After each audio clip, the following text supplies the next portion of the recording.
नमस्कार दोस्तों, चलिए शुरू करते हैं। हिंदी साहित्य 100 प्रश्न उत्तर। पहला सवाल,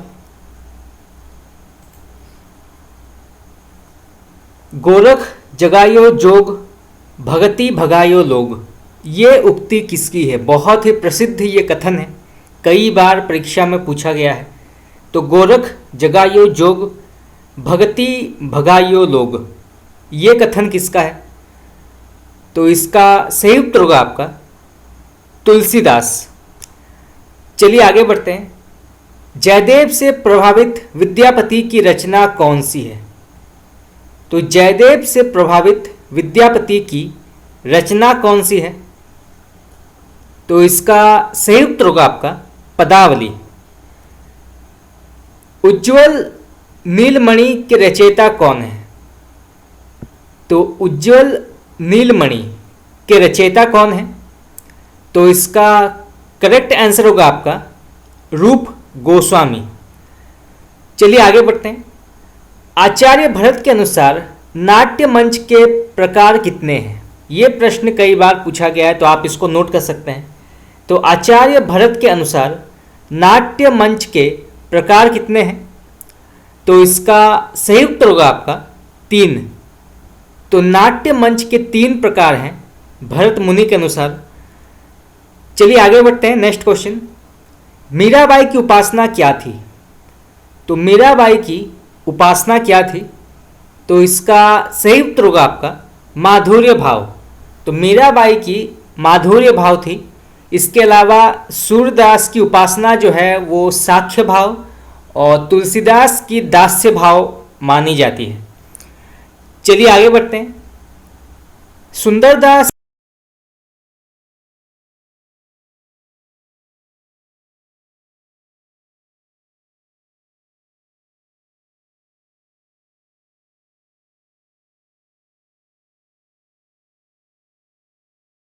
कवि कौन नहीं है?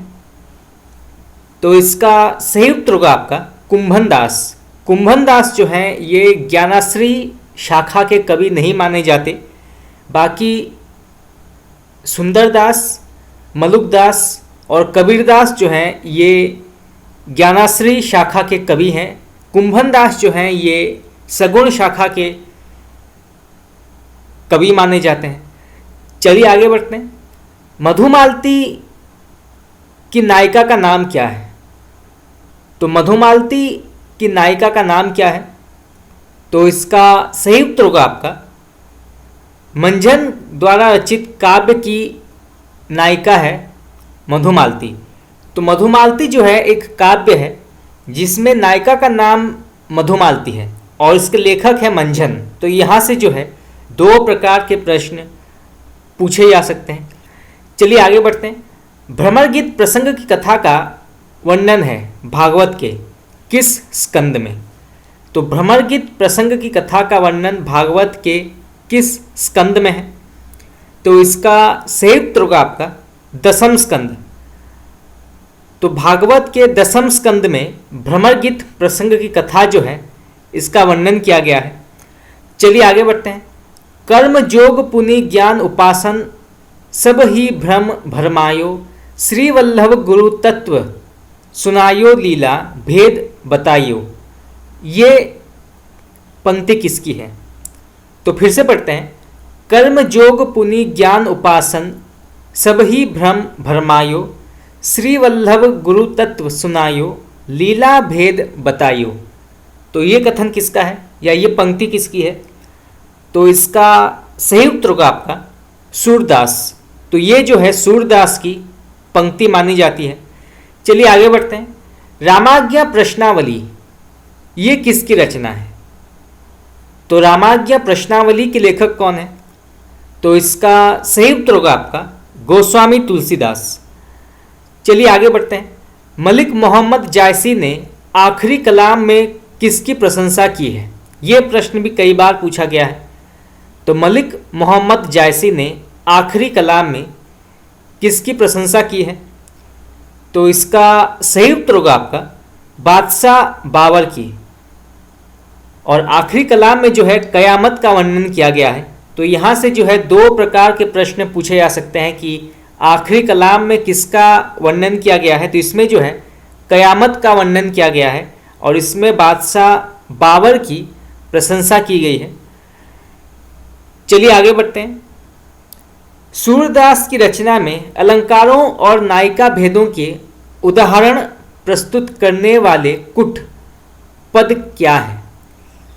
तो सूरदास की रचनाओं में अलंकारों और नायिका भेदों के उदाहरण प्रस्तुत करने वाले कुट पद किसमें मिलते हैं। तो इसका सही उत्तर होगा आपका साहित्य लहरी में। तो साहित्य लहरी में अलंकारों और नायिका भेदों के उदाहरण प्रस्तुत करने वाले कुट पद मिलते हैं। चलिए आगे बढ़ते हैं। रसखान किसके शिष्य थे। तो रसखान जो थे ये किसके शिष्य माने जाते थे। तो इसका सही उत्तर होगा आपका गोस्वामी विट्ठलनाथ। तो गोस्वामी विट्ठलनाथ के शिष्य थे रसखान। और रसखान किसी भी संप्रदाय से जुड़े हुए नहीं थे, ये स्वतंत्र रूप से रचनाएं लिखते थे। इनका वास्तविक नाम है सैयद इब्राहिम। तो यहाँ से जो है कई प्रश्न पूछे जा सकते हैं। चलिए आगे बढ़ते हैं।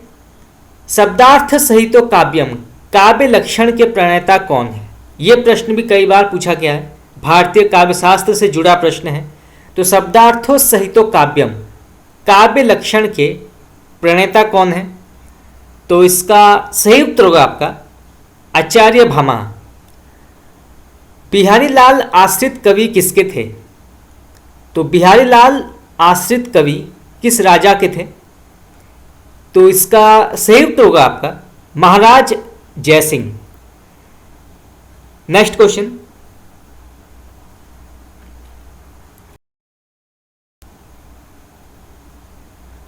अभिधा उत्तम काव्य है मध्य लक्षणा लीन अधम व्यंजना रस विरस उल्टी कहत नवीन। उक्ति में अभिधा लक्षणा आदि शब्द शक्तियों का निरूपण किसने किया है। तो फिर से पढ़ते हैं। अभिधा उत्तम काव्य है मध्य लक्षणा लीन अधम व्यंजना रस विरस उल्टी कहत नवीन। तो इसमें जो है अभिधा लक्षणा आदि शब्द शक्तियों का निरूपण किसने किया है, किस कवि ने किया है। तो इसका सही उत्तर होगा आपका कवि देव ने। तो देव कवि ने इसका निरूपण किया है। आप इसको नोट कर सकते हैं, परीक्षा में पूछा जा सकता है। चलिए आगे बढ़ते हैं। अमेय हलाहल मत भरे श्वेत श्याम रत्नार जियत मरत झुकी झुकी परत जही चितवत इकबार। ये दोहा किसमें वर्णित है। तो अमेय हलाहल मद भरे श्वेत श्याम रत्नार जियत मरत झुकी झुकी परत जही चितवत इकबार। तो इसका सही उत्तर होगा आपका अंग दर्पण। तो अंग दर्पण में जो है ये दोहा वर्णित है, आप इसको नोट कर सकते हैं।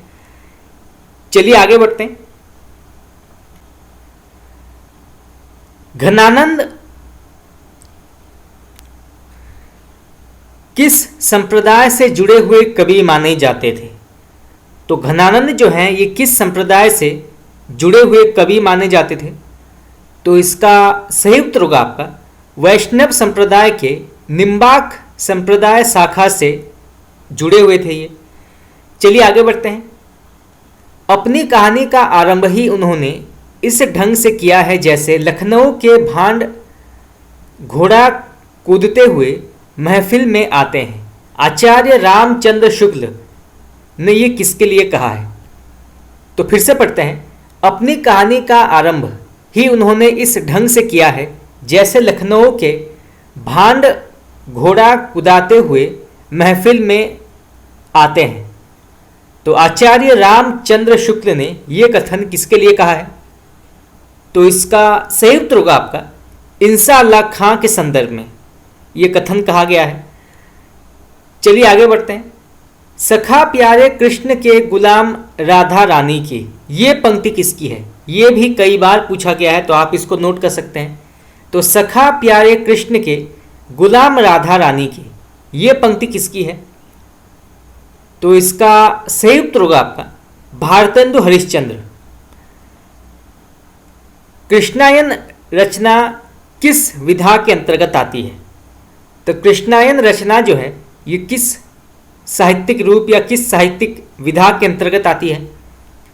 तो इसका सही उत्तर होगा आपका महाकाव्य विधा के अंतर्गत ये आती है।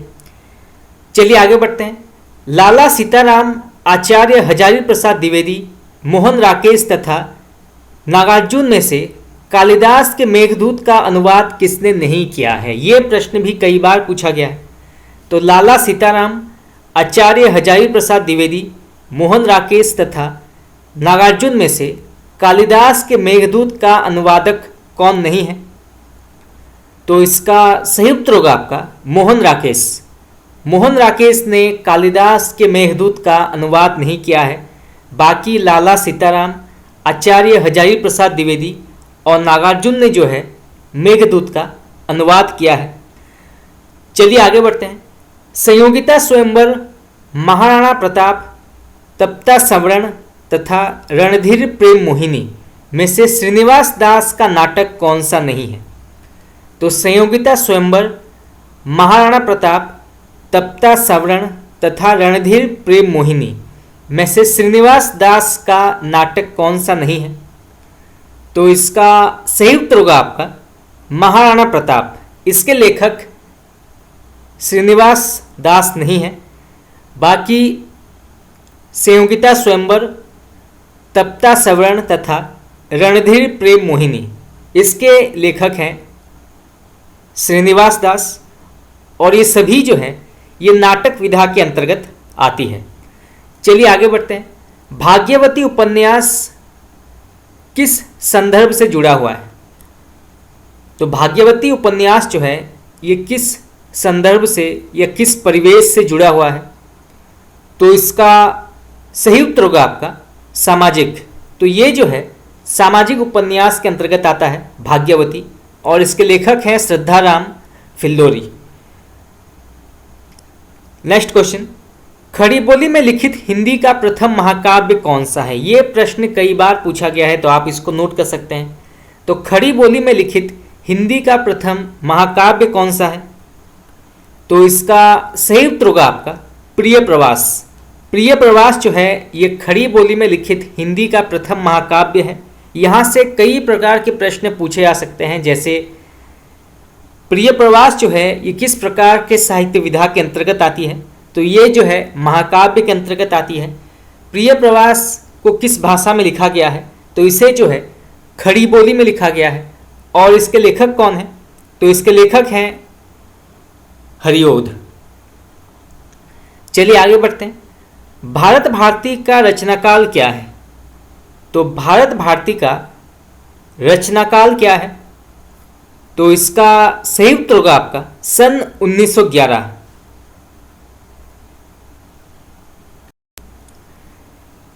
परंतु कई बार परीक्षाओं में जो है 1912 भी पूछा जाता है। तो अगर ऑप्शन में 1911 और अगर 1912 दोनों में से कोई एक ऑप्शन दिया हो तो दोनों ऑप्शन बिल्कुल सही है। आप किसी को भी टिक कर सकते हैं अगर दोनों में से कोई एक ऑप्शन आता है तो। चलिए आगे बढ़ते हैं। साधारणीकरण और व्यक्ति वैचित्रवाद निबंध के लेखक कौन है? तो साधारणीकरण और व्यक्ति वैचित्रवाद निबंध के लेखक कौन है? तो इसका सही उत्तर होगा आपका आचार्य रामचंद्र शुक्ल। चलिए आगे बढ़ते हैं। इस करुणाकलित हृदय में अब विकल रागिनी बजती, क्यों हाहाकार स्वरों में वेदना असीम गरजती। काव्य पंक्तियों के रचनाकार कौन है? बहुत ही प्रसिद्ध ये पंक्ति है, कई बार परीक्षा में पूछा गया है। तो इस करुणाकलित हृदय में अब विकल रागिनी बजती, क्यों हाहाकार स्वरों में वेदना असीम गरजती। तो इन काव्य पंक्तियों के रचनाकार कौन है?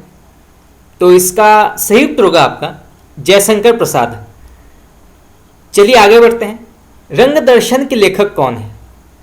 तो रंग दर्शन के लेखक कौन है?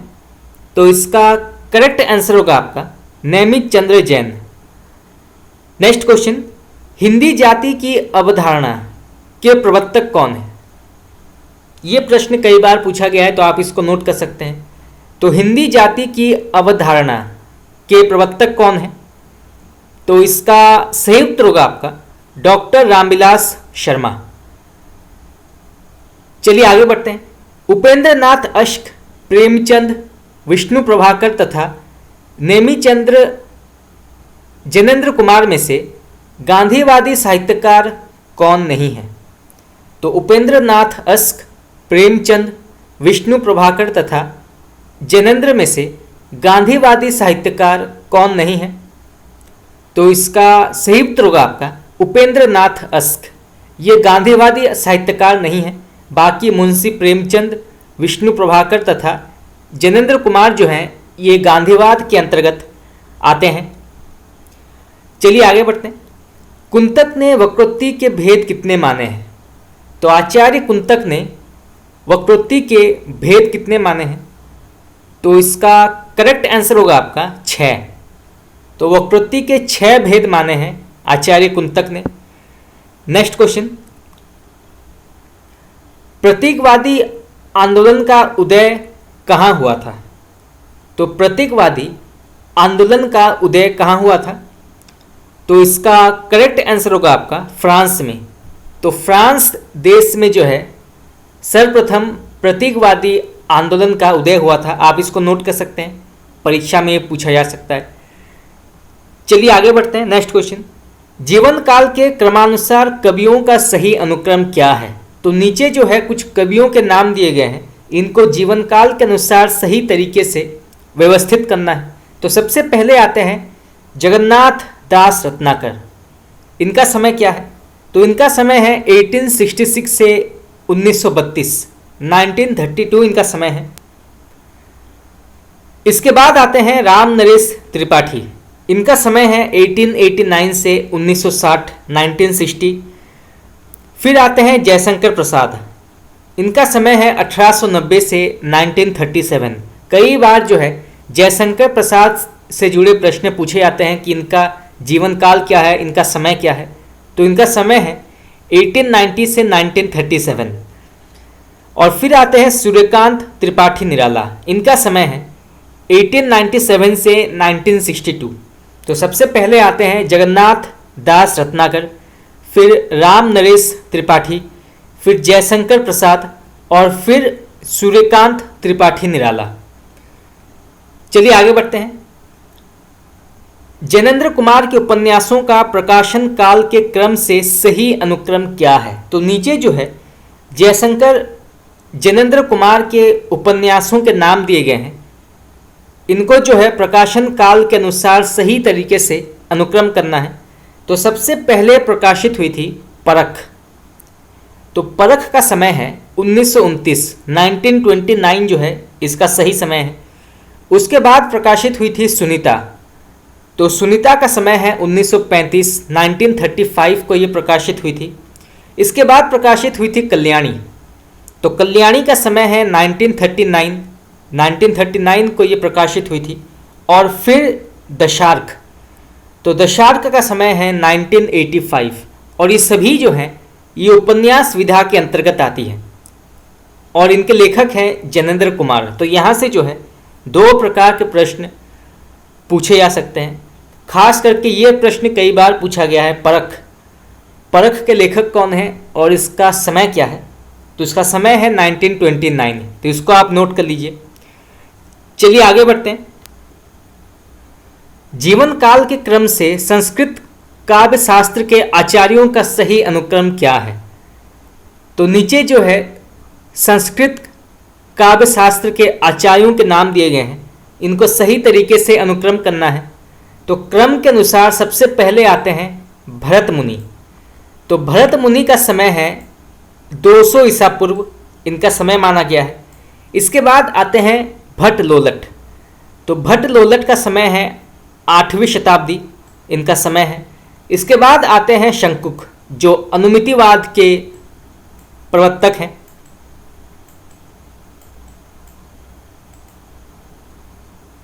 तो अनुमितिवाद के प्रवर्तक हैं शंकुक।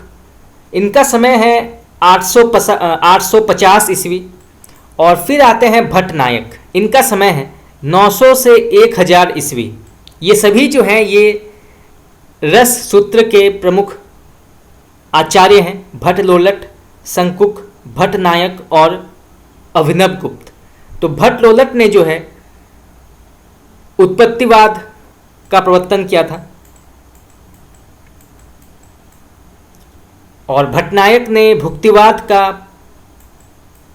प्रवर्तन किया था। तो यहाँ से जो है कई प्रश्न पूछे जा सकते हैं। चलिए आगे बढ़ते हैं। प्रकाशन वर्ष के अनुसार आंचलिक उपन्यासों का सही अनुक्रम क्या है? तो नीचे जो है कुछ आंचलिक उपन्यासों के नाम दिए गए हैं, इनको सही तरीके से अनुक्रम करना है या फिर सही तरीके से व्यवस्थित करना है। तो सबसे पहले देहाती दुनिया, इसका समय है 1925, 1925 को ये प्रकाशित हुई थी देहाती दुनिया। इसके बाद बलछनमा, ये प्रकाशित हुई थी 1952, 1952। फिर प्रकाशित हुई थी मेला अंचल, इसका समय माना गया है 1954। बहुत ही प्रसिद्ध ये उपन्यास है मेला अंचल, सबसे बड़ा आंचलिक उपन्यास है ये मेला अंचल। ये प्रकाशित हुई थी 1954 को।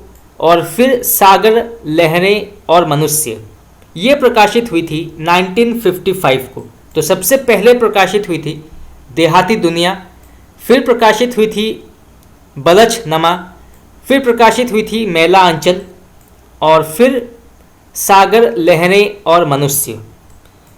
चलिए आगे बढ़ते हैं। प्रकाशन वर्ष के अनुसार पत्र संग्रहों का सही अनुक्रम क्या है? तो नीचे जो है कुछ पत्रों के नाम दिए गए हैं, इनको सही तरीके से जो है प्रकाशन वर्ष के अनुसार व्यवस्थित करना है। तो सबसे पहले प्रकाशित हुई थी चिट्ठी पत्री, चिट्ठी पत्री, इसका समय माना गया है 1962। तो 1962 को ये प्रकाशित हुई थी। इसके बाद फाइल प्रोफाइल, तो फाइल प्रोफाइल का समय माना गया है 1970, 1970। फिर प्रकाशित हुई थी 200 पत्र बच्चन के नाम, इसका समय माना गया है 1971। और फिर प्रकाशित हुई थी प्रसाद के नाम पत्र, इसका समय माना गया है 1976। तो सबसे पहले प्रकाशित हुई थी चिट्ठी पत्री, फिर फाइल प्रोफाइल, फिर 200 पत्र बच्चन के नाम और फिर प्रसाद के नाम पत्र। चलिए आगे बढ़ते हैं। सूर्यकांत त्रिपाठी निराला की रचनाओं का प्रकाशन वर्ष के अनुसार सही अनुक्रम क्या है? तो यहाँ पे जो है निराला के रचनाओं के प्रकाशन वर्ष के अनुसार सही अनुक्रम करना है। तो सबसे पहले प्रकाशित हुई थी जूही की कली, जूही की कली, इसका प्रकाशन समय है 1916, 1916। और जूही की कली जो है इसको महावीर प्रसाद द्विवेदी ने सरस्वती पत्रिका में प्रकाशित करने से इनकार कर दिया था, इसको वापस लौटा दिया था। तो कई बार जो है प्रश्न पूछा जाता है। इसका समय है 1916। फिर प्रकाशित हुई थी अनामिका, तो अनामिका का समय है 1923, 1923। इसको जो है महावीर प्रसाद द्विवेदी, ठीक है याद रखिएगा, कई बार ये प्रश्न पूछा जाता है कि कौन सी रचना को जो है महावीर प्रसाद द्विवेदी ने वापस लौटा दिया था। तो वो है जूही की कली और इसके लेखक हैं निराला। फिर प्रकाशित हुई थी तुलसीदास, तो तुलसीदास का समय है 1938, तो 1938 को ये प्रकाशित हुई थी। और फिर अपरा, तो अपरा का समय है 1946। तो सबसे पहले प्रकाशित हुई थी जूही की कली, फिर अनामिका, फिर तुलसीदास और फिर अपरा। चलिए आगे बढ़ते हैं। उपन्यासों का प्रकाशन वर्ष के अनुसार सही क्रम क्या है? तो नीचे जो है कुछ उपन्यासों के नाम दिए गए हैं, इनको प्रकाशन वर्ष के अनुसार सही तरीके से अनुक्रम करना है। तो क्रम के अनुसार सबसे पहले प्रकाशित हुई थी सूरज का सातवां घोड़ा। तो सूरज का सातवां घोड़ा के लेखक हैं धर्मवीर भारती। इसका समय है 1952, 1952 को ये प्रकाशित हुई थी। इसके बाद बहती गंगा, तो बहती गंगा प्रकाशित हुई थी ये भी 1952 में। इसके बाद प्रकाशित हुई थी सोया हुआ जल, इसका समय माना गया है 1955। और फिर प्रकाशित हुई थी कंदिल और कुहासे। इसका समय माना गया है 1969। तो सबसे पहले प्रकाशित हुई थी सूरज का 7वां घोड़ा, फिर बहती गंगा, फिर सोया हुआ जल और फिर कंदिल और कुहासे। चलिए आगे बढ़ते हैं। नेक्स्ट क्वेश्चन, समाचार पत्रों का प्रकाशन वर्ष के क्रमानुसार सही अनुक्रम क्या है? तो नीचे जो है कुछ समाचार पत्रों के नाम दिए गए हैं, इनको प्रकाशन वर्ष के अनुसार सही तरीके से अनुक्रम करना है। तो सबसे पहले जो समाचार पत्र हिंदी साहित्य के अंतर्गत आती है वो है उदंत मार्तंड। बहुत ही प्रसिद्ध ये समाचार पत्र है उदंत मार्तंड। तो इसका समय माना गया है 30 मई 1826। तो 30 मई 1826 जो है इसका समय माना गया है। और इसके जो संस्थापक हैं वो हैं जुगल किशोर शुक्ल। इसको भी आप नोट कर लीजिए, जुगल किशोर शुक्ल जो हैं इसके संस्थापक हैं। इसके बाद प्रकाशित हुई थी प्रजामित्र। तो प्रजामित्र का समय माना गया है 1834। इसके बाद प्रकाशित हुई थी प्रजा हितैषी। तो प्रजा हितैषी का समय माना गया है 1855। और फिर प्रकाशित हुई थी आगरा अखबार। तो इसका समय माना गया है 1870। तो सबसे पहले प्रकाशित हुई थी उदंत मार्तंड, फिर प्रजामित्र, फिर प्रजा हितैषी और फिर आगरा अखबार।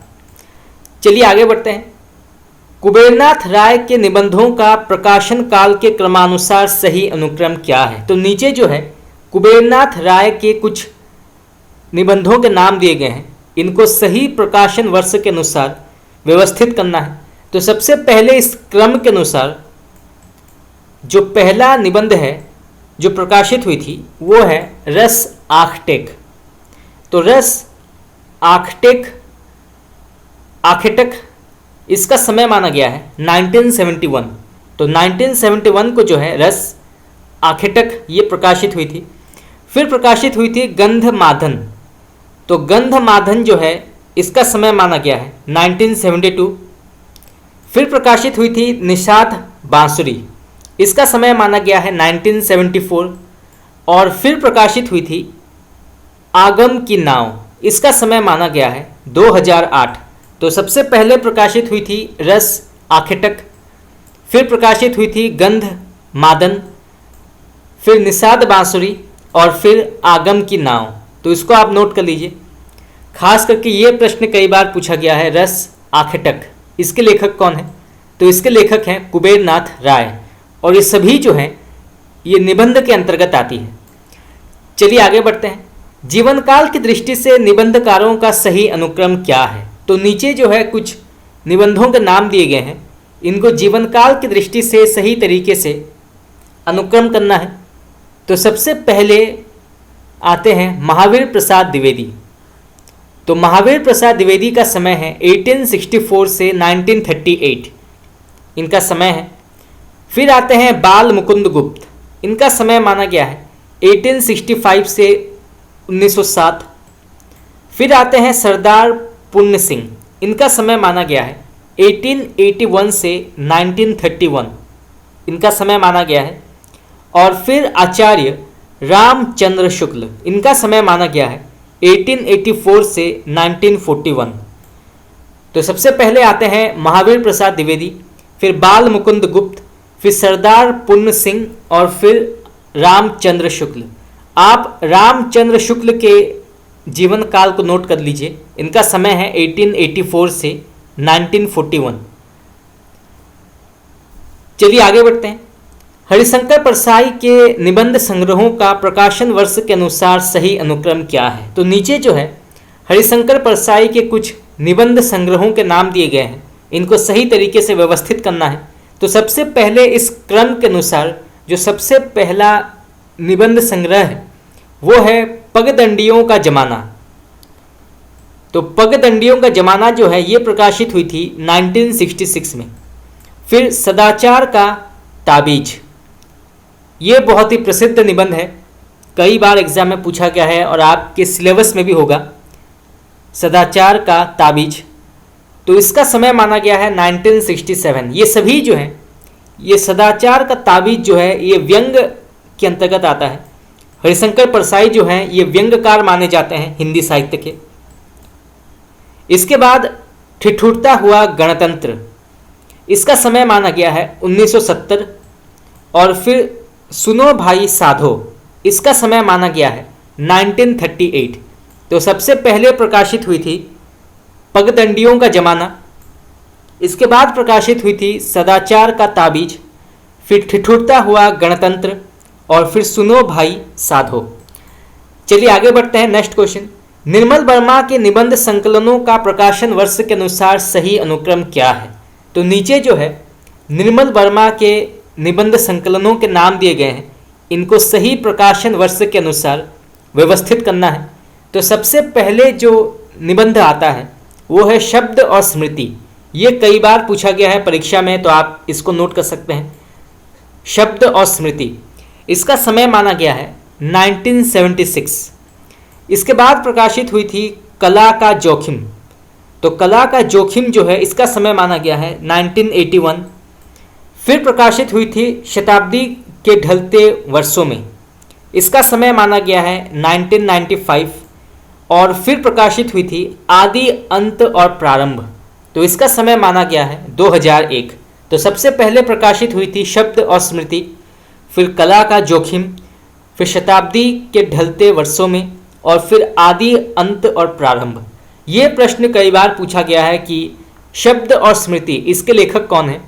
तो इसके लेखक हैं निर्मल वर्मा, और ये जो है 1976 को प्रकाशित हुई थी। तो इसको आप नोट कर लीजिए। चलिए आगे बढ़ते हैं। यहाँ पे आपको मिलान करना है सूची 1 को सूची 2 के साथ। सूची 1 में कवियों के नाम दिए गए हैं और सूची 2 में कविताओं के नाम।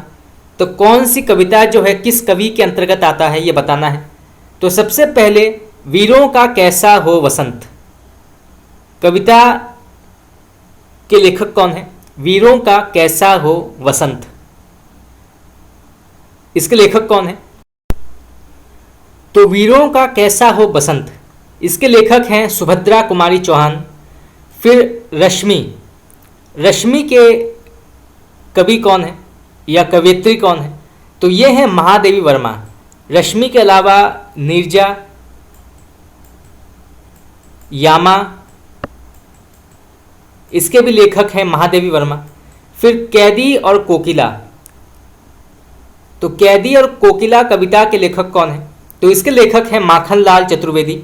और फिर भैंसा गाड़ी, तो भैंसा गाड़ी के लेखक हैं भगवती चरण वर्मा।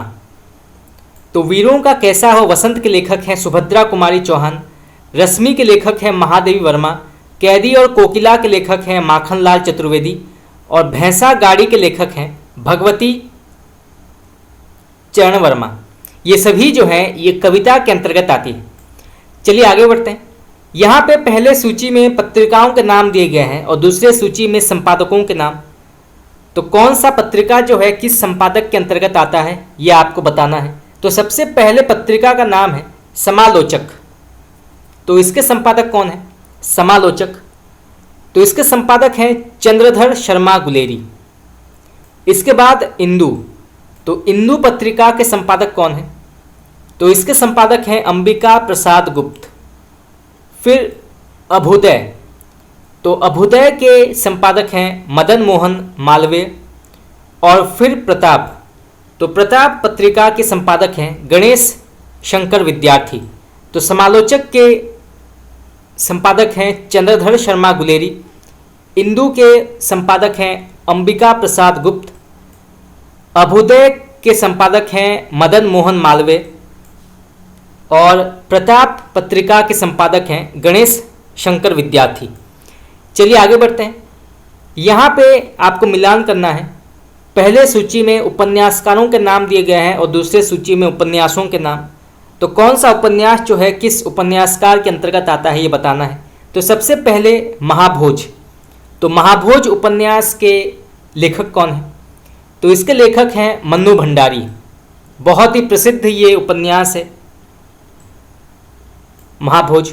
फिर सूरजमुखी अंधेरे में, इसके लेखक कौन है? सूरजमुखी अंधेरे में, तो इसके लेखक हैं कृष्णा सोबती। फिर चित कोबरा, तो चित कोबरा उपन्यास के लेखिका कौन है? तो इसके लेखक हैं मृदुला गर्ग।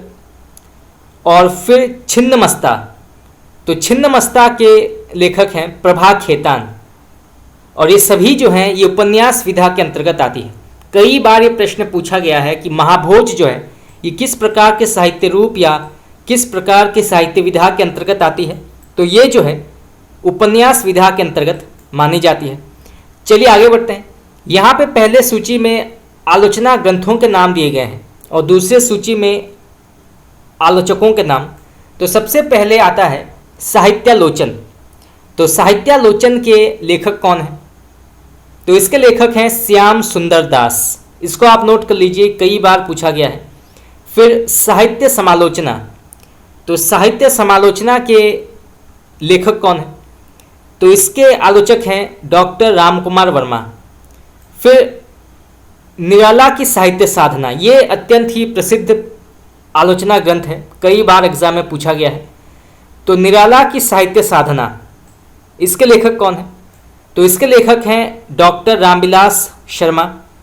और फिर आलोचनादर्श, तो आलोचनादर्श के लेखक हैं रमाशंकर शुक्ल रसाल। रसाल इनका उपनाम है, तो इसको आप नोट कर लीजिए। नेक्स्ट क्वेश्चन, यहाँ पे जो है पहले सूची में पात्रों के नाम दिए गए हैं और दूसरे सूची में उपन्यासों के नाम।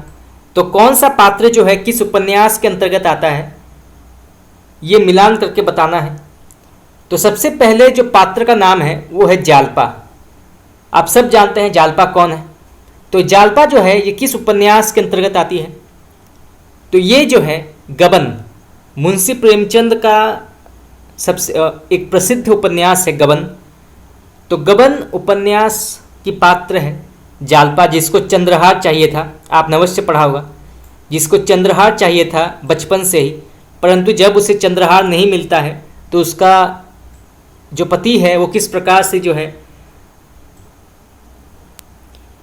पैसों की हेराफेरी करके उसके लिए चंद्रहार खरीदता है। और फिर जब वो पैसा चुका नहीं पाता या पैसा जो है वो उचित समय पर दे नहीं पाता तो किस प्रकार से जो है वो डर के मारे घर से भाग जाता है। तो ये कहा गया है इस उपन्यास में, और अंत में जो है सब कुछ फिर ठीक हो जाता है।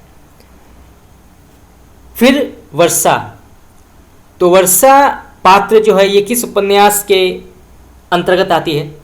तो वर्षा जो है ये मुझे चांद चाहिए उपन्यास की पात्र है। फिर मृणालिनी, तो मृणालिनी जो है ये किस पात्र के अंतर्गत आती है?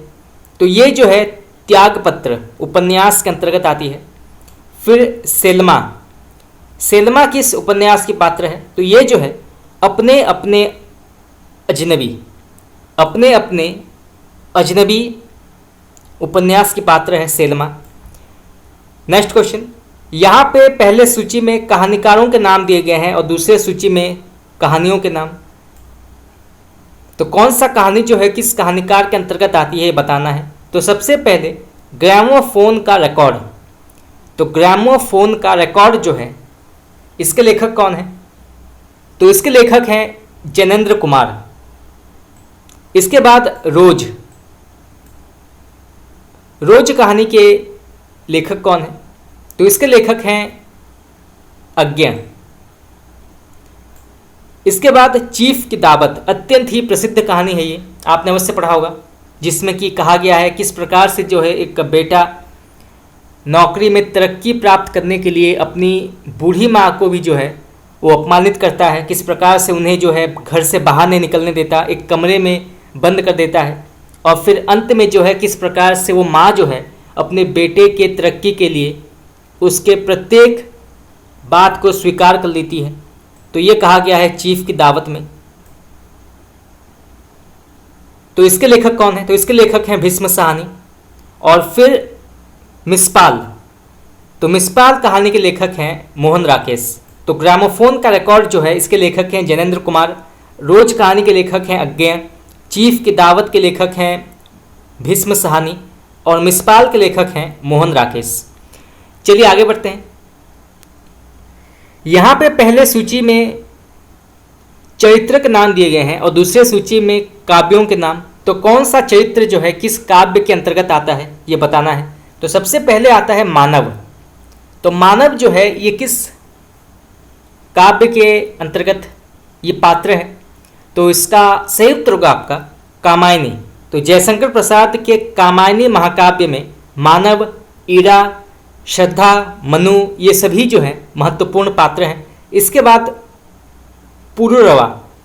तो पुरुरवा जो है ये किस काव्य के अंतर्गत आता है। तो ये जो है उर्वशी काव्य का पात्र है पुरुरवा। फिर युयुत्सु ये किस काव्य का चरित्र है। तो ये जो है अंधा युग का चरित्र है। और फिर राधा। तो राधा चरित्र जो है ये किस काव्य के अंतर्गत आती है। तो ये जो है प्रिय प्रवास काव्य की पात्र है। चलिए आगे बढ़ते हैं। यहाँ पे पहले सूची में सिद्धांतों के नाम दिए गए हैं और दूसरे सूची में विचारकों के नाम। तो कौन सा सिद्धांत जो है किस विचारक के अंतर्गत आता है ये बताना है। तो सबसे पहले उदात्त तत्व। तो उदात्त तत्व सिद्धांत जो है इसके विचारक कौन है ये कई बार पूछा गया है परीक्षाओं में। तो इसके जो विचारक हैं वो हैं लोंजाइनस। पाश्चात्य काव्यशास्त्र के एक बहुत बड़े विचारक हैं लोंजाइनस। तो इन्होंने जो है उदात्तवाद या उदात्त तत्व का प्रतिपादन किया है। इसके बाद संरचनावाद। तो संरचनावाद के विचारक कौन हैं। तो इसके विचारक हैं सस्युर। इसके बाद विखंडनवाद। तो विखंडनवाद के विचारक हैं जाक देरिदा। और फिर निर्वैतिकता। तो निर्वैतिकता के विचारक कौन हैं। तो इसके विचारक हैं टी.एस. इलियट। खास करके उदात्त तत्व और निर्वैतिकता जो है इनको आप नोट कर लीजिए। इनके विचारकों के नाम जो है कई बार पूछा गया है।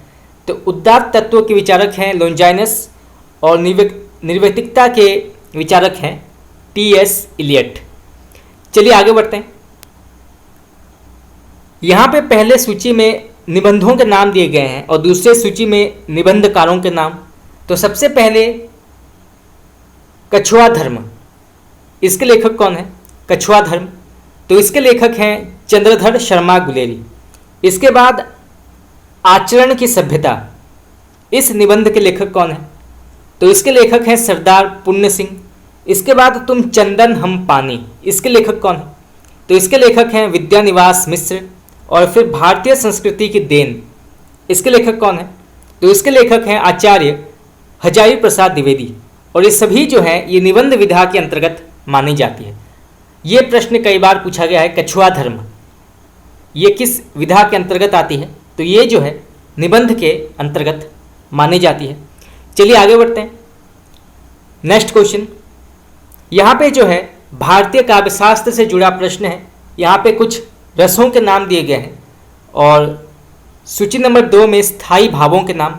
तो कौन सा रस जो है किस स्थायी भाव के अंतर्गत आता है ये बताना है। तो सबसे पहले रस है रौद्र। तो रौद्र जो है इसका स्थायी भाव क्या है। तो इसका स्थायी भाव है क्रोध। इसको आप नोट कर लीजिए क्रोध। इसके बाद विभत्स। तो विभत्स का स्थायी भाव है जुजुप्सा। तो जुजुप्सा जो है ये स्थायी भाव है विभत्स का। इसके बाद अद्भुत।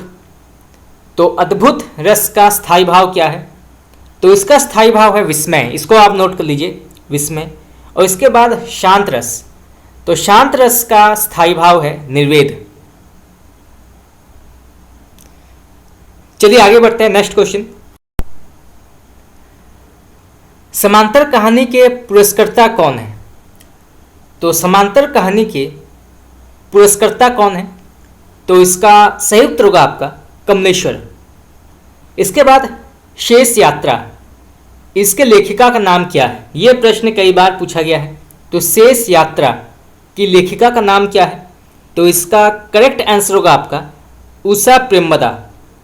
हिंदी साहित्य के प्रथम इतिहासकार का नाम क्या है। यह प्रश्न भी कई बार पूछा गया है। तो हिंदी साहित्य के प्रथम इतिहासकार का नाम क्या है। तो इसका सही उत्तर होगा आपका गारसा द तासी। तो गारसा द तासी जो हैं ये हिंदी साहित्य के प्रथम इतिहासकार हैं। ये फ्रेंच विद्वान माने गए हैं और इनके इतिहास ग्रंथ का नाम है इस्तेवार दला लिटरेचर एंदुई हिंदुस्तानी। और हिंदी साहित्य का प्रथम इतिहास जो है ये हिंदी भाषा में नहीं लिखा गया था या किसी भी भारतीय भाषा में नहीं लिखा गया था। ये सबसे पहले जो है फ्रेंच भाषा में लिखा गया था। चलिए आगे बढ़ते हैं। अजय की डायरी एक साहित्यिक की डायरी जयवर्धन तथा पहला गिरमिटिया रचनाओं में से उपन्यास कौन सा नहीं है? बहुत ही महत्वपूर्ण प्रश्न है। तो अजय की डायरी एक साहित्यिक की डायरी जयवर्धन तथा पहला गिरमिटिया रचनाओं में से उपन्यास विधा के अंतर्गत कौन सी रचना नहीं आती है? तो इसका सही उत्तर होगा आपका एक साहित्यिक की डायरी। ये जो है ये निबंध संग्रह के अंतर्गत आती है, ना कि उपन्यास के अंतर्गत, और इसके लेखक हैं मुक्तिबोध। चलिए आगे बढ़ते हैं। शंकराचार्य, रामानुजाचार्य, वल्लभाचार्य तथा मध्वाचार्य में से वैष्णव भक्ति के आचार्य कौन नहीं है? तो शंकराचार्य, रामानुजाचार्य, वल्लभाचार्य तथा मध्वाचार्य में से वैष्णव भक्ति के आचार्य कौन नहीं है? तो इसका करेक्ट आंसर होगा आपका शंकराचार्य। शंकराचार्य जो हैं ये वैष्णव भक्ति के आचार्य नहीं हैं। बाकी रामानुजाचार्य, वल्लभाचार्य और मध्वाचार्य जो हैं ये बिल्कुल सही है। Next question. राम नारायण मिश्र, श्याम सुंदर दास, रामचंद्र शुक्ल तथा ठाकुर शिव कुमार सिंह में से नागरी प्रचारणी सभा के संस्थापक कौन नहीं है? तो इनमें से नागरी प्रचारणी सभा के संस्थापक कौन नहीं माने जाते? तो इसका करेक्ट आंसर होगा आपका आचार्य रामचंद्र शुक्ल। बाकी राम नारायण मिश्र, श्याम सुंदर दास और शिव कुमार सिंह जो हैं ये नागरी प्रचारणी सभा के संस्थापक माने जाते हैं। तो इनको आप नोट कर लीजिए। चलिए आगे बढ़ते हैं। जगनिक की रचना का नाम क्या है? तो जगनिक की रचना का नाम क्या है? तो इसका सही उत्तर होगा आपका परमाल रासो या आल्हाखंड। दो नाम है, परमाल रासो या आल्हाखंड। अगर दोनों में से कोई एक ऑप्शन आता है तो आप टिक कर सकते हैं। चलिए आगे बढ़ते हैं। और यहाँ से जो है ये भी प्रश्न पूछा जा सकता है कि आल्हाखंड का प्रकाशन किसने किया था? तो ये क्या था? फर्रुखाबाद के तत्कालीन जो कलेक्टर थे चार्ल्स इलियट, उन्होंने इसका प्रकाशन किया था। चलिए आगे बढ़ते हैं। झोपड़ी से राजभवन तक के लेखक कौन है? तो झोपड़ी से राजभवन तक के लेखक कौन है? तो इसका करेक्ट आंसर होगा आपका माता प्रसाद गुप्त। भारत भूषण अग्रवाल, भवानी प्रसाद मिश्र, प्रभाकर माचवे तथा गिरिजा कुमार माथुर में से तार सप्तक के कवि कौन नहीं है?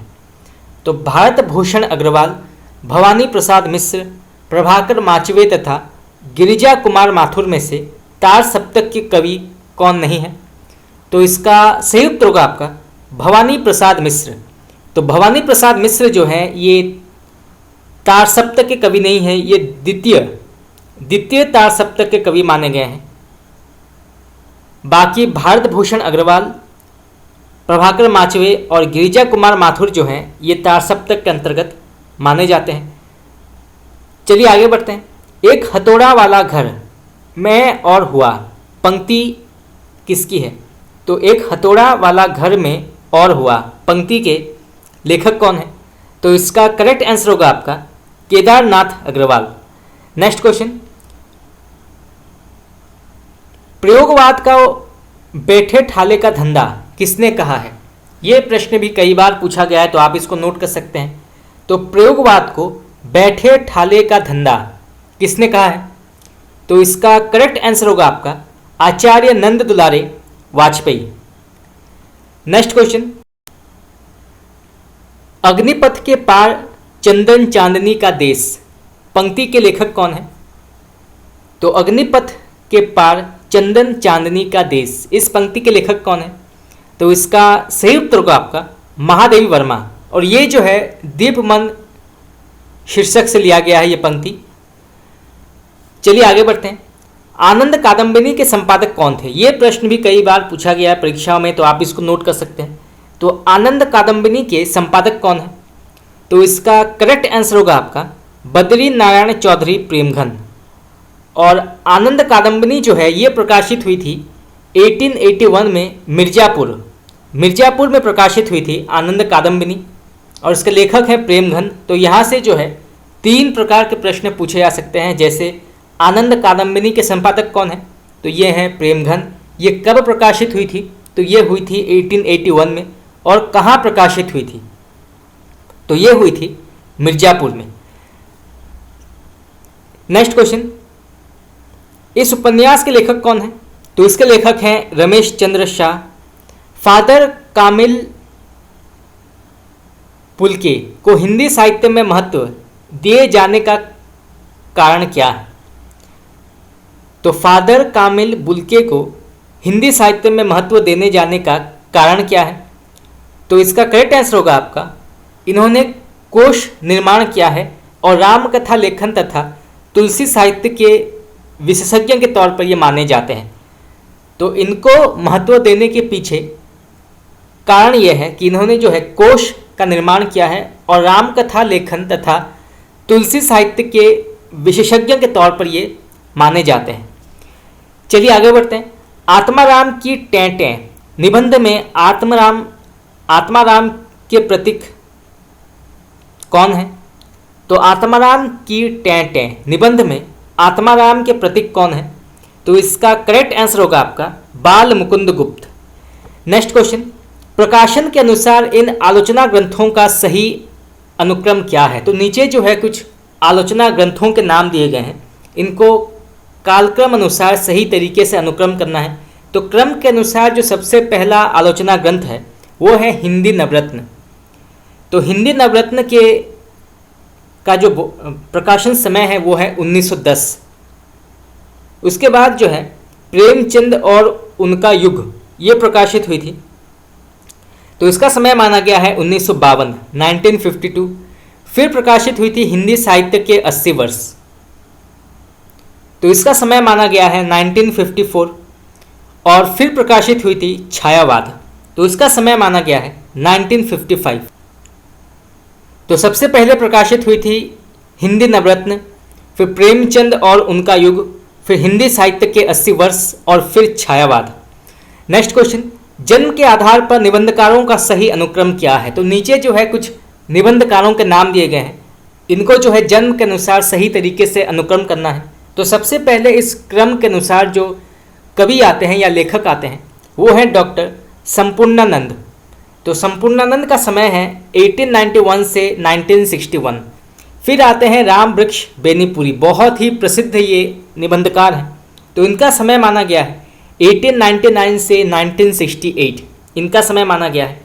फिर वासुदेव शरण अग्रवाल, तो वासुदेव शरण अग्रवाल का समय माना गया है 1904 से 1966। और फिर आते हैं भगवत शरण उपाध्याय, इनका समय माना गया है 1910 से 1982। तो सबसे पहले आते हैं डॉक्टर संपूर्णानंद, फिर आते हैं राम वृक्ष बेनीपुरी, फिर आते हैं वासुदेव शरण अग्रवाल और फिर आते हैं भगवत शरण उपाध्याय। चलिए आगे बढ़ते हैं। प्रकाशन वर्ष के आधार पर उपन्यासों का सही अनुक्रम क्या है? तो नीचे जो है कुछ प्रसिद्ध उपन्यासों के नाम दिए गए हैं, इनको सही प्रकाशन वर्ष के अनुसार व्यवस्थित करना है। तो सबसे पहले जो उपन्यास इस क्रम के अनुसार प्रकाशित हुई थी वो है रुकेगी नहीं राधिका। तो रुकेगी नहीं राधिका जो है ये प्रकाशित हुई थी 1967 में।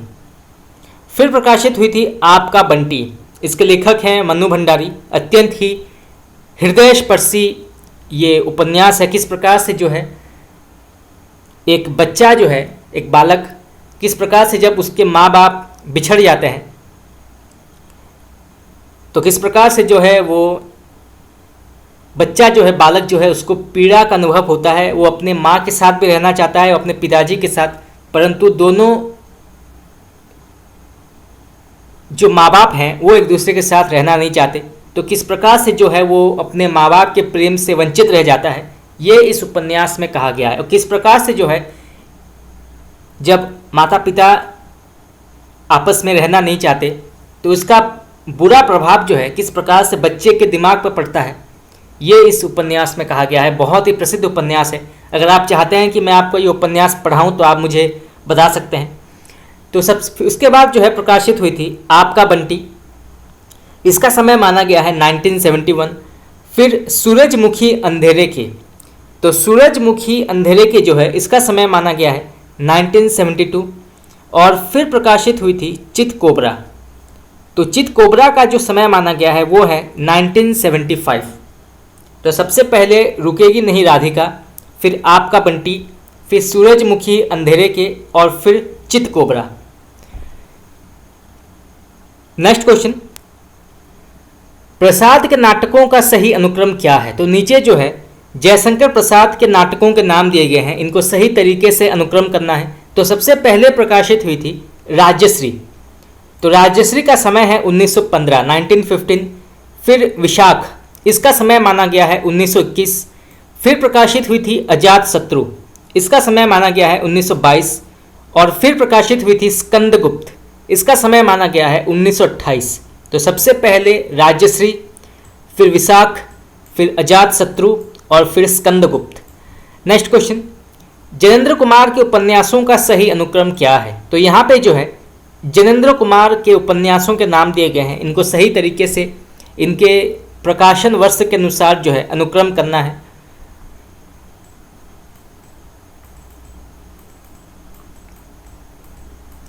तो सबसे पहले प्रकाशित हुई थी सुनीता, तो सुनीता का समय है 1934। फिर प्रकाशित हुई थी त्यागपत्र, तो त्यागपत्र का समय है 1937। फिर प्रकाशित हुई थी कल्याणी, तो कल्याणी का समय है 1940 1940। और फिर प्रकाशित हुई थी सुखदा, तो सुखदा का समय है 1952 1952। तो सबसे पहले प्रकाशित हुई थी सुनीता, फिर त्यागपत्र, फिर कल्याणी और फिर सुखदा। चलिए आगे बढ़ते हैं। काल के अनुसार आचार्यों का सही अनुक्रम क्या है? तो नीचे जो है भारतीय काव्यशास्त्र, भारतीय काव्यशास्त्र के कुछ प्रसिद्ध आचार्यों के नाम दिए गए हैं, इनको जो है इनके काल के अनुसार सही तरीके से व्यवस्थित करना है। तो सबसे पहले आते हैं भामाह, तो भामाह का समय है 6ठी शताब्दी। फिर आते हैं दंडी, तो दंडी का समय है 7वीं शताब्दी।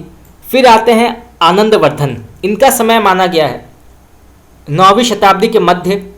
और फिर आते हैं अभिनव गुप्त, इनका समय माना गया है 10वीं शताब्दी के अंत एवं 11वीं शताब्दी के शुरू में जो है इनका समय माना गया है।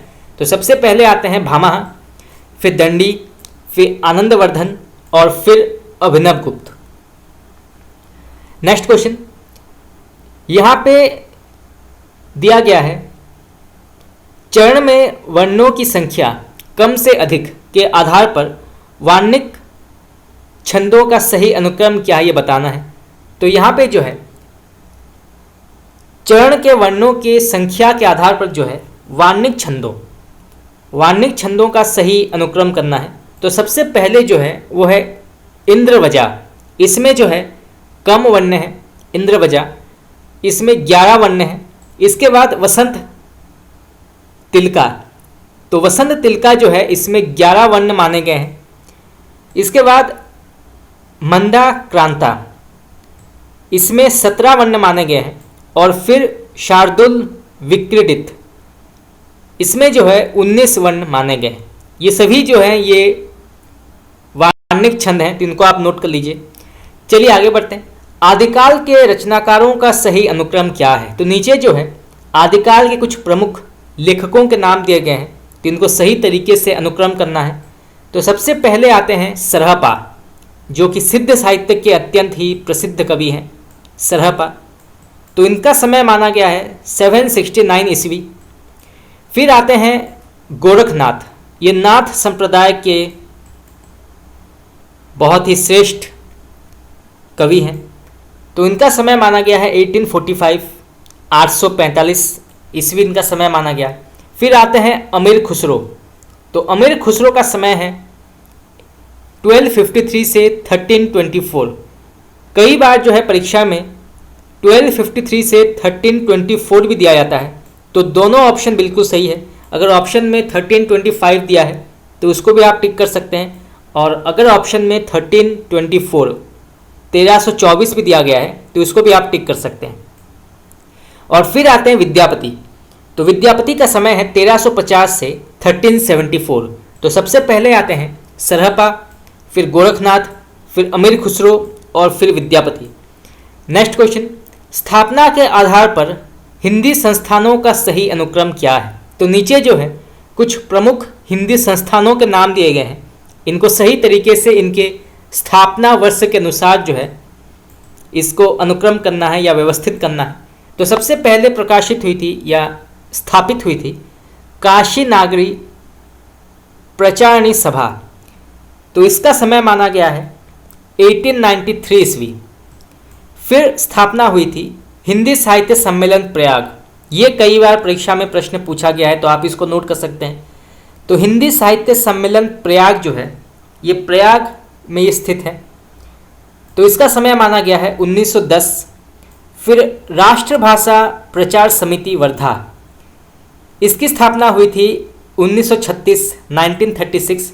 और फिर साहित्य अकादमी, इसका जो प्रकाशन स्थान, इसका जो स्थापना वर्ष है वो है 1954। तो सबसे पहले स्थापित हुई थी काशी नागरी प्रचारणी सभा, फिर हिंदी साहित्य सम्मेलन, फिर राष्ट्रभाषा प्रचार समिति वर्धा और फिर साहित्य अकादमी। चलिए आगे बढ़ते हैं। जन्म के आधार पर कवियों का सही अनुक्रम क्या है? तो नीचे जो है कुछ कवियों के नाम दिए गए हैं, इनको इनके जन्म काल के अनुसार सही तरीके से व्यवस्थित करना है। तो सबसे पहले आते हैं कुंभन दास। तो कुंभन दास का समय है 1468 से 1582। फिर आते हैं सूरदास। तो सूरदास का समय है 1478 से 1563। ये सभी जो हैं ये कृष्ण काव्य धारा के अंतर्गत आते हैं और अष्टछाप के अंतर्गत आते हैं, ये अष्टछाप। फिर आते हैं परमानंद दास। तो परमानंद दास का समय है 1493 से 1583। और फिर आते हैं कृष्णदास। तो इनका समय है 1495। तो सबसे पहले आते हैं कुंभन दास, फिर सूरदास, फिर परमानंद दास और फिर कृष्णदास। नेक्स्ट क्वेश्चन, यहाँ पे आपको मिलान करना है सूची 1 को सूची 2 के साथ। तो सूची 1 में जो है भाषा रूप के बारे में कहा गया है और दूसरे सूची में इसके प्रयोक्ता के बारे में, यानी कि किस भाषा का प्रयोग जो है किस कवि ने किया है या किस लेखक ने किया है। तो सबसे पहले आता है दक्षिणी। तो दक्षिणी भाषा का प्रयोग किसने किया है? तो इसका प्रयोग किया है कुतुब शाह ने। इसके बाद कोसली। तो कोसली भाषा का प्रयोग किसने किया है? तो ये क्या है? दामोदर पंडित ने। फिर ब्रजबुली। तो ब्रजबुली का प्रयोग किसने किया है? तो ये किया है शंकर देव अवतरे ने, शंकर देव अवतरे। और फिर संध्या भाषा, या फिर इसको जो है संध्या भाषा भी कहते हैं, संध्या भाषा या संध्या भाषा। तो इसको प्रयोग किया है सरहपाद ने, सरहपा। दक्षिणी हिंदी जो है ये ज़्यादातर दक्षिण भारत में बोला जाता है। तो ये प्रश्न कई बार पूछा गया है कि दक्षिणी हिंदी कहाँ बोली जाती है? तो ये बोली जाती है दक्षिण भारत के अधिकांश राज्यों में। चलिए आगे बढ़ते हैं। यहाँ पे पहले सूची में इतिहास ग्रंथों के बारे में कहा गया है और दूसरे सूची में लेखकों के बारे में। तो कौन सा इतिहास ग्रंथ किस लेखक के अंतर्गत आता है ये बताना है। तो सबसे पहले हिंदी साहित्य का अतीत, बहुत ही प्रसिद्ध इतिहास ग्रंथ है, कई बार परीक्षा में पूछा गया है। तो हिंदी साहित्य का अतीत के लेखक हैं विश्वनाथ प्रसाद मिश्र। फिर हिंदी साहित्य और संवेदना का विकास, इसके लेखक कौन है? हिंदी साहित्य और संवेदना का विकास, तो इसके लेखक हैं राम स्वरूप चतुर्वेदी। फिर हिंदी साहित्य का वैज्ञानिक इतिहास, इसके लेखक हैं गणपति चंद्र गुप्त। और फिर हिंदी साहित्य का आलोचनात्मक इतिहास, इसके लेखक हैं doctor Ramkumar Verma. Next question, यहाँ पे पहले सूची में रचनाओं के नाम दिए गए हैं और दूसरे सूची में कवियों के नाम। तो कौन सी रचना जो है किस कवि के अंतर्गत आता है? तो बीजक जो है इसमें कबीरदास के पद संकलित हैं और इसके संकलनकर्ता कौन है, ये प्रश्न कई बार पूछा गया है। तो इसके संकलनकर्ता हैं कबीरदास के शिष्य धर्मदास। तो धर्मदास जो है इसका संकलन करता है बीजक के। कबीरदास ने किसी प्रकार के रचनाओं को उन्होंने स्वयं नहीं लिखा है क्योंकि वो पढ़ना लिखना नहीं जानते थे।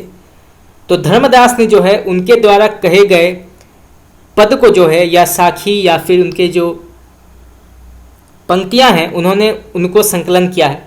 इसके बाद अखरावट। तो अखरावट जो है इसके लेखक हैं जायसी। फिर भक्तमाल। तो भक्तमाल के कवि हैं नाभादास। और फिर श्याम सगाई, इसके लेखक हैं नंददास। चलिए आगे बढ़ते हैं। यहाँ पे पहले सूची में रचनाओं के नाम दिए गए हैं और दूसरे सूची में कवियों के नाम। तो सबसे पहले छत्रसाल दशक, ये शतक होगा, ठीक है, छत्रसाल शतक। तो इसके लेखक कौन है? तो इसके लेखक हैं भूषण कवि। फिर कविकुल कल्पतरु, अत्यंत ही प्रसिद्ध रचना है कविकुल कल्पतरु। तो इसके लेखक हैं चिंतामणि। फिर भाव विलास, इसके लेखक कौन है?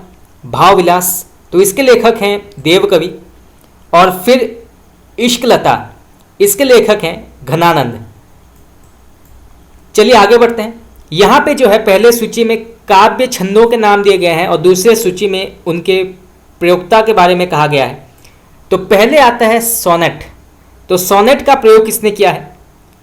सोनेट काव्य छंद का प्रयोग किसने किया है? तो इसका प्रयोग किया है त्रिलोचन ने। इसके बाद हाइकू, ये जो है एक जापानी काव्य छंद है। तो इसका प्रयोग किसने किया है? तो इसका प्रयोग किया है अज्ञे ने। फिर सवैया। तो सवैया काव्य छंद का प्रयोग किसने किया है? तो ये किया है गया प्रसाद शुक्ल स्नेही। और फिर कवित। तो कवित काव्य छंद का प्रयोग किसने किया है अपने रचनाओं में? तो इसका प्रयोग किया है अयोध्या सिंह उपाध्याय हरिओध। चलिए आगे बढ़ते हैं। यहाँ पे पहले सूची में काव्य पंक्तियों के बारे में कहा गया है और दूसरे सूची में जो है कवियों के बारे में। तो सबसे पहले काव्य पंक्ति पढ़ते हैं। चिर सजग आंखें उनिदी, आज कैसा व्यस्त बाना। तो इसके लेखक कौन है? तो इसके लेखक है महादेवी वर्मा। फिर रूपोद्यान प्रफुल्ल प्राय, कलिका राकेंदु बिंबानना। तो रूपोद्यान प्रफुल्ल प्राय, कलिका राकेंदु बिंबावना। तो इसके लेखक हैं अयोध्या सिंह उपाध्याय हरिओध। फिर वेदने तू भी भली बनी, इसके लेखक कौन है? वेदने तू भी भली बनी। तो इसके लेखक हैं मैथिली शरण गुप्त। और फिर सुरमय रम्य रस राशि रंजिते। तो सुरमय रम्य रस राशि रंजिते। तो इसके लेखक हैं महावीर प्रसाद द्विवेदी। चलिए आगे बढ़ते हैं। यहाँ पे पहले सूची में जो है नाटकों के नाम दिए गए हैं और दूसरे सूची में नाटककारों के नाम। तो कौन सा नाटक किस नाटककार के अंतर्गत आता है ये बताना है। तो सबसे पहले बंधन अपने अपने, इसके लेखक कौन है? बंधन अपने अपने। तो इसके लेखक हैं शंकर शेष। फिर सिंदूर की होली, इस नाटक के लेखक कौन है? तो इसके लेखक हैं लक्ष्मी नारायण लाल। फिर अशोक का शोक, इसके लेखक कौन है? तो इस नाटक के लेखक हैं डॉक्टर रामकुमार वर्मा। और फिर नायक खलनायक विदूषक, तो इसके लेखक हैं सुरेंद्र वर्मा। और ये सभी जो हैं ये नाटक विधा के अंतर्गत आते हैं। कई बार ये प्रश्न पूछा गया है सिंदूर की होली या नायक खलनायक विदूषक। तो ये जो है ये नाटक विधा के अंतर्गत मानी जाती है। चलिए आगे बढ़ते हैं। यहां पे पहले सूची में कहानियों के बारे में कहा गया है और दूसरे सूची में कहानीकारों के बारे में। तो सबसे पहले आता है लाल पान की बेगम, अत्यंत ही प्रसिद्ध ये कहानी है। तो इसके लेखक कौन है? तो इसके लेखक हैं फणीश्वर नाथ रेणु। फिर एक औरत की जिंदगी, इसके लेखक कौन है? एक औरत की जिंदगी। तो इस कहानी के लेखक हैं रामदरस मिश्र। फिर लंदन की एक रात, इस कहानी के लेखक कौन है? लंदन की एक रात। तो इसके लेखक हैं निर्मल वर्मा। और फिर शब यात्रा, तो शब यात्रा के लेखक हैं श्रीकांत वर्मा। और ये सभी जो है ये कहानी विधा के अंतर्गत मानी जाती है। चलिए आगे बढ़ते हैं। यहाँ पे पहले सूची में पंक्तियों के बारे में कहा गया है और दूसरे सूची में लेखकों के बारे में। तो सबसे पहले पंक्ति पढ़ते हैं। भक्ति धर्म की रसात्मक अनुभूति है, बहुत ही प्रसिद्ध पंक्ति है, कई बार एग्जाम में पूछा गया है। तो भक्ति धर्म की रसात्मक अनुभूति है, तो इसके लेखक हैं आचार्य रामचंद्र शुक्ल। फिर श्रद्धेय बनने का मतलब है नॉन पर्सन अभिव्यक्त हो जाना, इस पंक्ति के लेखक हैं हरिशंकर परसाई। फिर काव्य आत्मा की संकल्पनात्मक अनुभूति है, ये अत्यंत ही प्रसिद्ध पंक्ति है, कई बार जो है टीजीटी पीजीटी और नेट परीक्षा में पूछा गया है। तो काव्य आत्मा की संकल्पनात्मक अनुभूति है, तो इसके लेखक हैं जयशंकर प्रसाद। और फिर पंडिताई भी एक बोझ है, इसके लेखक कौन है? पंडिताई भी एक बोझ है, तो इसके लेखक हैं आचार्य हजारी प्रसाद द्विवेदी। चलिए आगे बढ़ते हैं। यहाँ पे पहले सूची में अवधारणा के बारे में कहा गया है और दूसरे सूची में संस्थापकों के बारे में। ये भारतीय काव्यशास्त्र से जुड़ा प्रश्न है। तो सबसे पहले जो अवधारणा आती है वो है श्रेय हृदय। तो श्रेय हृदय के संस्थापक कौन है? तो इसके संस्थापक हैं आनंदवर्धन। इसके बाद साधारणीकरण, तो साधारणीकरण अवधारणा के संस्थापक कौन है? तो इसके संस्थापक हैं भट्टनायक। इसके बाद मधुमती भूमिका, तो मधुमती भूमिका के संस्थापक हैं केशव प्रसाद मिश्र। और फिर अर्थ की लय, तो अर्थ की लय के लेखक हैं या संस्थापक हैं जगदीश गुप्त। तो मधुमती भूमिका जो है ये कई बार पूछा गया है, तो इसके जो संस्थापक हैं वो हैं केशव प्रसाद मिश्र। चलिए आगे बढ़ते हैं।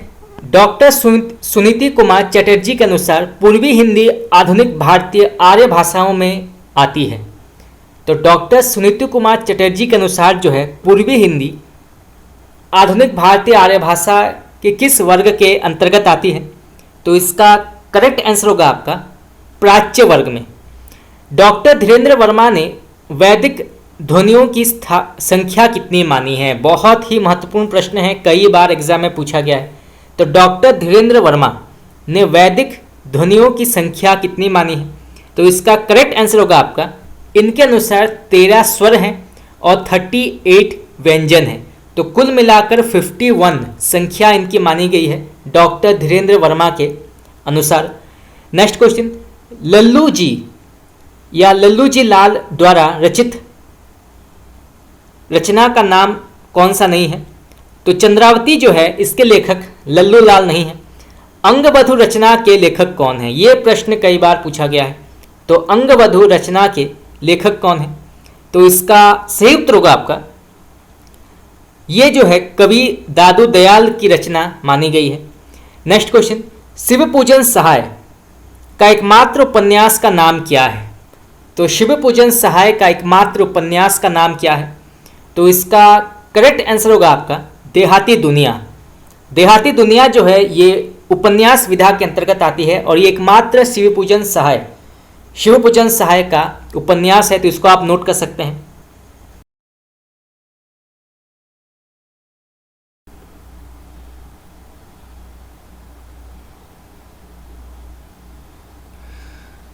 तो फ्रेंड्स, इसी के साथ हमारा क्लास यहाँ पे समाप्त हुआ।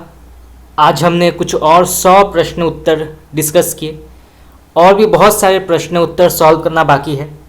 इससे पहले हमने जो क्लास किए थे, अगर आपने अभी तक नहीं देखा है तो आप जाके देख सकते हैं। अब तक हमने 20,000 से भी अधिक हिंदी साहित्य के जितने भी काल हैं, आदिकाल, भक्तिकाल, रीतिकाल, आधुनिक काल और जो आधुनिक काल के प्रमुख विधाएं हैं, इनसे जुड़े प्रश्न उत्तर अब तक हमने डिस्कस कर लिया है, तो आप जाके देख सकते हैं। तो आज के लिए इतना ही। अगर आप लोगों को अच्छा लगा क्लास तो आप मुझे बता सकते हैं कमेंट करके। Thank you very much.